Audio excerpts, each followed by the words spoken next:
प्रणाम साथियों। तो कैसे लगे आप लोगों को मेरी लेट लतीफ़ी के ये 10 सेकंड? बहुत रिस्क था इस वीडियो में। कुछ साथी तो ऐसे होंगे जो बाईपास कर गए होंगे कि 10 सेकंड तक स्क्रीन पे कुछ है ही नहीं। खैर, हमारे देश में हम लोगों के बीच लेट लतीफ़ी का आलम ये है कि हम लेट को लेट मानते ही नहीं हैं। लेकिन दरअसल बात ये होता है, लेट का मतलब लेट ही होता है, और लेट पहुंचने का मतलब होता है कहीं भी जाना लेकिन आधा अधूरा पहुंचना।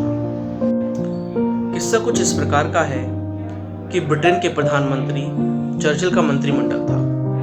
उस मंत्रिमंडल में परिवहन और यातायात मंत्रालय के प्रमुख थे सर एडम टॉमस। और उसी समय कुछ उनके मंत्रालय में टेंडर वगैरह निकले होंगे, तो उनके दोस्त ने कहा कि भाई यार, ये टेंडर मुझे दिलवा देना। तो एडम ने भी कहा कि हाँ साहब, बिल्कुल दिलवा देंगे, और भाई दोस्त हो आखिर तुम हमारे। तो सर टॉमस ने उससे वादा कर दिया कि टेंडर हम तुमको दिलवा देंगे, लेकिन एक शर्त रखी कि मुझे काम समय पर पूरा चाहिए। उस दोस्त ने भी समय पर तुरंत हाँ हाँ करके टेंडर लेने के लिए उसने हाँ कर दिया। तो एक दिन अचानक एकाएक टॉमस के ऑफिस से उसके दोस्त के घर फोन जाता है कि बधाई हो, आपको टेंडर मिल गया है और आप कार्यालय से आके आदेश पत्र ले जाएं। समय तय हुआ दोपहर के 1 बजे। वह ऑफिस आए। कार्यालय से सर टॉमस के पास एक फोन गया कि आपके मित्र कार्यालय में आए हुए हैं। एकाएक सर टॉमस की नज़र दीवार पर टंगी घड़ी पर गई और उन्होंने देखा कि 1:06 हो रहा है। 1:06।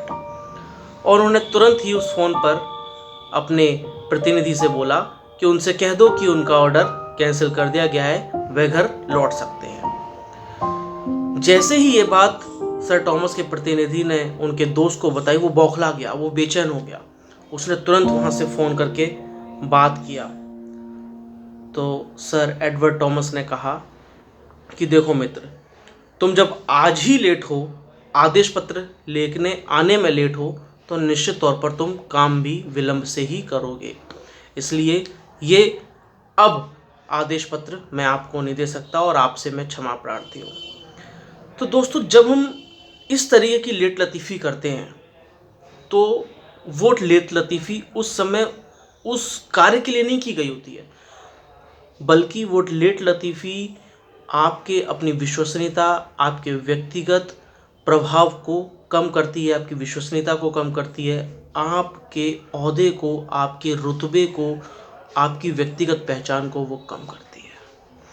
तो ये था दोस्तों आज का किस्सा। उम्मीद करता हूँ आप सब लोग कुशल होंगे। धन्यवाद।